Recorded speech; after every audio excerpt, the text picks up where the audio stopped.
In the quiet hum of his garage, where the scent of oil and metal was a kind of incense, Leo Vance polished a wrench with the care of a jeweler. His hands, though permanently etched with the grease of 100 engines, moved with an economy and grace that spoke of a forgotten discipline. Across the concrete floor, his 7-year-old daughter, Maya, sat at a small, paint-chipped table, her crayons building a world of impossible color on a sheet of paper. Her world was simple, safe, and filled with the steady, reassuring presence of her father. This small universe of two, built on love and mutual devotion, was all they needed. Miles away, in a tower of glass and steel that pierced the clouds, Isabel Sterling stared at a different universe. Her office was a silent, minimalist expanse of white marble and chrome, offering a panoramic view of a city that felt like a scale model she owned. She held a tablet displaying stock fluctuations in a cool, blue light, but her eyes saw nothing. The numbers, the acquisitions, the power, it all felt like a fortress of solitude, its walls growing higher with every success. Her hands were perfectly manicured, untouched by the grit of creation, instruments of command that had never known the satisfaction of fixing something broken. The crisis arrived not with a bang, but with a sterile diagnostic error code. The Odyssey, her company's prototype hypersonic jet and the culmination of a billion-dollar investment, was grounded. Its revolutionary engine refused to cycle, and her team of world-class engineers, the best minds money could buy, were baffled. They spoke in acronyms and theories, but the magnificent machine remained inert, a monument to her impending failure. It was then that a junior engineer, desperate, mentioned a local mechanic, a single dad who worked out of a small garage, a man rumored to possess an almost supernatural understanding of engines. "They say he can listen to the metal," the young man had stammered, expecting ridicule. Desperation, however, is a great leveler of snobbery. Isabel's arrival at Leo's garage was a clash of worlds. Her sleek electric car purred to a stop on the cracked asphalt, and she stepped out, her sharp suit a stark rebuke to the organized clutter around her. She saw not a workshop, but a relic. Leo listened patiently as she explained the problem, his gaze calm and unervingly direct. He didn't look at her schematics. He just listened. "It's not the fuel injector," he said finally, his voice a low rumble. "It's a harmonic resonance flaw in the turbine's preigniter. Your engineers are looking for a broken part, but they should be looking for a flawed design." The simple certainty in his voice was an offense to her entire world of pedigrees and credentials. Standing on the tarmac in front of her anxious team and, worse, her smirking corporate rival, Marcus Thorne, Isabel let her frustration boil over into a public spectacle. "A design flaw?" she scoffed, the words sharp and loud. "My engineers designed that engine." She gestured to the silent, formidable jet. "You think you know better than all of them? Fine, a cruel idea took shape. Prove it. If you're so brilliant, get in that cockpit. Fly this jet and I'll believe you." A hush fell over the airfield. The challenge was absurd, a piece of corporate theater meant to humiliate him. Marcus Thorne chuckled softly, enjoying her arrogance. But Leo Vance did not look humiliated. He simply met her gaze, a flicker of something ancient and powerful in his eyes. Not anger, but a profound, weary competence. He looked at Maya, who was watching from a safe distance, her small hand clutching a drawing. He gave her a small, reassuring nod. Then he turned back to the billionaire. "All right," he said. The assembled engineers and executives expected him to march to the engine housing, tools in hand. They anticipated a greasy, futile attempt to tinker with the machinery. Instead, Leo walked past the turbine, past the fuselage, and ascended the ramp into the Odyssey's cockpit. He settled into the pilot's seat as if it were an old armchair, his movements fluid and unhurried. The crowd murmured, confused. Isabel folded her arms, her expression a mask of scornful impatience. His first move stunned everyone. He didn't touch the ignition. His hands, those grease-stained, calloused hands, flew across the avionics panel. He didn't just flip switches. He entered a cascade of commands into the system, his fingers dancing over the touchscreens with a speed that was mesmerizing.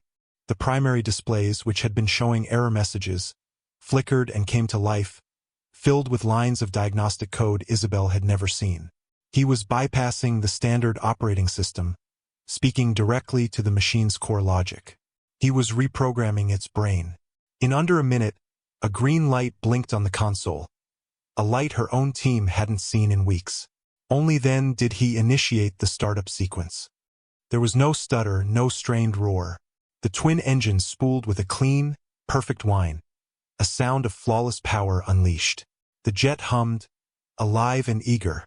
Leo taxied the Odyssey onto the runway with the casual precision of a man driving to the grocery store. Then, with a surge of controlled force, the jet rocketed forward and lifted into the sky. He didn't just fly it, he made it perform. He executed a series of maneuvers, a high G-turn, a controlled stall recovery, a low-altitude pass that were not in any test protocol. He was demonstrating not just that the jet could fly, but that it was a masterpiece. He landed it as gently as a feather, the engines winding down into a contented silence. When he emerged from the cockpit, the airfield was utterly, reverently quiet. Isabel Sterling felt a sensation she hadn't experienced since she was a child. Astonishment. It was quickly followed by a wave of cold, professional dread. Who was this man? Back in her sterile office, the silence was broken only by the frantic clicking of her security chief's keyboard. She had demanded a full background check, and the results that scrolled onto her screen were impossible. Leo Vance was not a mechanic. He was Colonel Leo Vance, United States Air Force, callsign Phoenix. He had been the chief test pilot for the X-77 program, the most advanced aerospace project in modern history. He held records for speed, altitude, and stress tolerance that were still classified.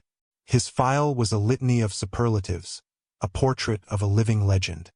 And then, 5 years ago, it all stopped. An abrupt, voluntary resignation. The reasons were sealed behind layers of military-grade redaction, but the file noted a single addendum. Resignation tendered on grounds of ethical conflict, citing irreconcilable differences with civilian oversight regarding safety protocols. He had walked away from it all. From the prestige, the power, the sky itself.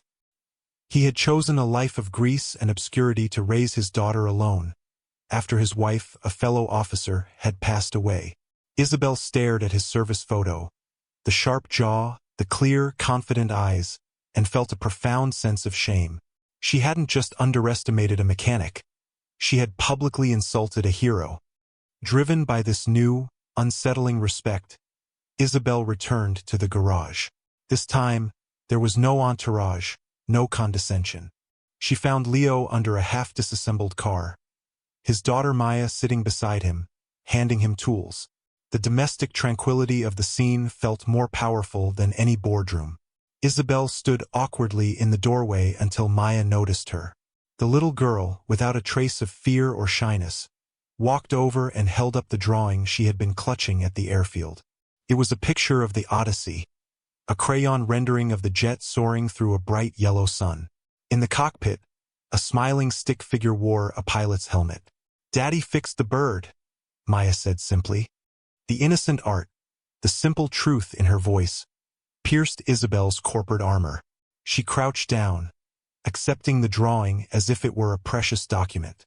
"Yes, he did," she said, her voice softer than she intended. She looked up at Leo, who had slid out from under the car. "Why?" she asked, the single word carrying the weight of all her questions. "Why leave all that behind?" Leo wiped his hands on a rag, his gaze distant for a moment. "Because some things aren't for sale," he said. He explained that the X-77 program, for all its brilliance, was being compromised. A powerful civilian contractor, driven by deadlines and profit margins, was pressuring them to bypass critical safety checks. He had warned them that the system's flight control software had a fatal flaw, one that would only manifest under extreme stress. "He wanted to put pilots in a machine I knew was a coffin," Leo said. "I couldn't sign off on it. I filed every report, went up every chain of command. They buried it. So I left." He paused, his eyes finding Isabel's. The executive in charge of that civilian oversight committee was Marcus Thorne. The name landed like a stone in the quiet garage. Marcus Thorne, her ex-fiancé, the man who was now leading a hostile takeover of her company, whose campaign of corporate sabotage had been bleeding her dry for months. Suddenly, the Odyssey's malfunction wasn't just a technical problem. It was an attack. The harmonic resonance, Isabel said, the pieces clicking into place. It wasn't a design flaw, was it? No, Leo confirmed. It was sabotage. A piece of malicious code hidden in a firmware update, designed to create a vibration that mimicked a mechanical failure. It was brilliant, subtle, untraceable to most. But I've seen that ghost in the machine before. It's his signature. An alliance was forged in that moment, not of equals, but of complementary strengths. Isabel had the resources, the infrastructure, and the access. Leo had the one thing her billions couldn't buy, the institutional knowledge of their enemy and the genius to fight him on his own terms. They convened in a secure lab at Sterling Aerospace, the Odyssey's black box and server logs laid out before them. For hours, Isabel's engineers pointed to phantom data, explaining why the failure was a mechanical ghost. Leo, however, looked at what wasn't there. He pointed to microscopic gaps in the data logs, moments where the system's reporting went silent for milliseconds. That's him, Leo said, his finger tracing a pattern on the screen. He's not just creating a problem. He's erasing his tracks as he does it. They found fragments of the malicious code, but it was heavily encrypted, a digital fortress. Marcus had covered his tracks well. They had a theory but no concrete proof. They had hit a digital brick wall, and the clock was ticking. The Odyssey's public unveiling, a massive event for investors and the press, was less than a week away. Frustration mounted in the lab. Isabel's team was exhausted, defeated by the elegant complexity of the encryption. But Leo wasn't looking at the code on the screen anymore. He was staring into space, his mind drifting back to the high-pressure simulations of the X-77 program. He remembered Marcus bringing in a civilian programmer to streamline their systems, a volatile genius who was later fired for planting backdoors in secure networks. He was arrogant, Leo muttered, more to himself than to anyone else. He liked to sign his work. He saw code as poetry. He always used a specific non-standard checksum algorithm based on the Fibonacci sequence. It was a long shot, a memory from a different life. But it was all they had. Working with Isabel's lead cybersecurity expert, Leo began to build a decryption key based not on brute force, but on the programmer's long-forgotten digital habits. For 36 hours, they worked, fueled by coffee and a growing sense of hope. And then it happened. A single line of code unlocked the rest. The screen filled with the raw, unencrypted malware. It was worse than they had imagined. It wasn't just meant to ground the jet. It contained a final command, a kill switch. This command was timed to activate during the high-speed, low-altitude pass at the public demonstration. It would have sent the Odyssey into an unrecoverable nosedive, turning Isabel's triumph into a fiery, public catastrophe, destroying her prototype, her reputation, and her company in a single, horrific moment. The full, monstrous scope of Marcus's plan was laid bare. They had the proof. A direct data trail led from the malware back to a shell corporation owned by Marcus Thorne. But Isabel knew him. He would swamp them in litigation, claim he was framed, and turn the fight into a war of attrition she might not win. A press release wasn't enough. They needed to expose him in a way that was irrefutable, immediate, and public. The demonstration flight was now in 2 days. Panic began to set in among her board members, who urged her to cancel the event. No, Leo said, his voice cutting through the rising tide of fear. We don't cancel. We give him the show he wants. He looked at Isabel, a new fire in his eyes, the fire of the commander he once was. He thinks he's written the final act. We're going to let him watch right up until the last second. And then we're going to change the ending. The plan was audacious, risky, and brilliant. Isabel would announce the flight was proceeding. Leo would be the pilot. And instead of fighting the kill switch code, they would harness it. They would let it run, but at the moment of activation, they would redirect its output not to the jet's flight controls, but to the massive public display screens at the airshow. Marcus would execute his own downfall. The day of the demonstration dawned bright and clear. The air was electric with anticipation. Investors, journalists, and industry rivals filled the grandstands. Marcus Thorne sat in the front row, a portrait of calm, predatory confidence. He exchanged a pleasant nod with Isabel, the perfect image of a supportive colleague.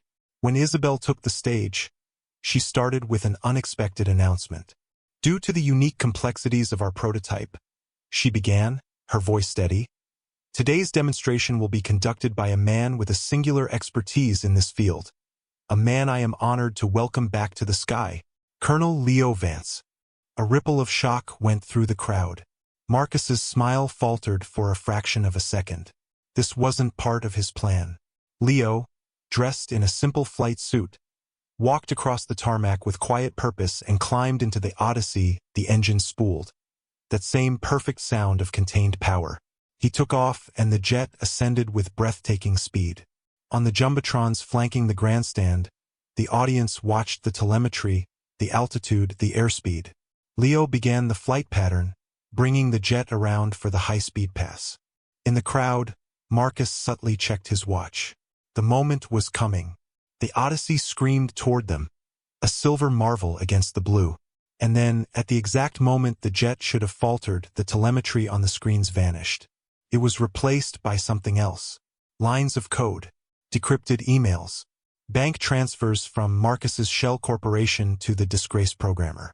And at the top, in bold red letters, the kill switch command, terminate_flight_control. Leo's voice, calm and clear, crackled over the PA system. Ladies and gentlemen, what you are seeing on the screen is a demonstration of a different kind. It is a demonstration of integrity, and a demonstration of greed. As he spoke, he pulled the Odyssey into a spectacular vertical climb, a defiant roar of triumph. The Odyssey is flawless. The only flaw was in one man's character. All eyes turned to Marcus Thorne. His face was a mask of disbelief, then rage, then pure, cornered panic. Security personnel quietly and efficiently moved to flank him. Isabel stepped to the microphone, her voice ringing with newfound strength and moral clarity. Marcus Thorne tried to destroy this company. Instead, he only revealed its greatest asset. She looked toward the sky, where Leo was putting the jet through its paces, a master artist finally reunited with his craft. The public vindication was absolute. In the quiet aftermath, the world celebrated Sterling Aerospace. The company's stock didn't just recover. It soared to unprecedented heights. But the real victory felt smaller, more personal. Isabel found Leo back in his garage, tightening a bolt on an old pickup truck. Maya was asleep on a nearby cot, the crayon drawing of the smiling jet pilot clutched in her hand. The air smelled of oil and honest work. "The board authorized me to make you an offer," Isabel said, her voice stripped of all its former arrogance. "Name your title. Head of Research and Development. Chief of the Test Flight Division. A blank check. Anything you want."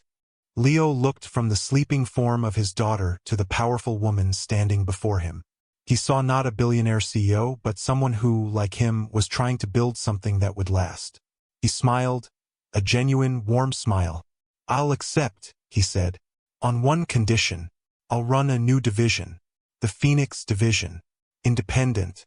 Focused on safety, innovation, and pushing the boundaries the right way.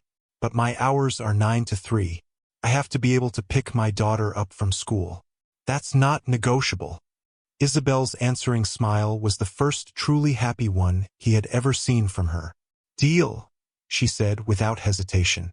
The final scene was not in a boardroom or a hangar, but on a sidewalk outside Maya's school. Leo stood waiting, no longer just a mechanic, but not quite the colonel he once was. He was simply a father. The sleek car that pulled up was not his old truck, but Isabel's. She got out of the passenger side, and a moment later, Maya ran out of the school doors, straight into her father's arms. Then, she took Isabel's hand.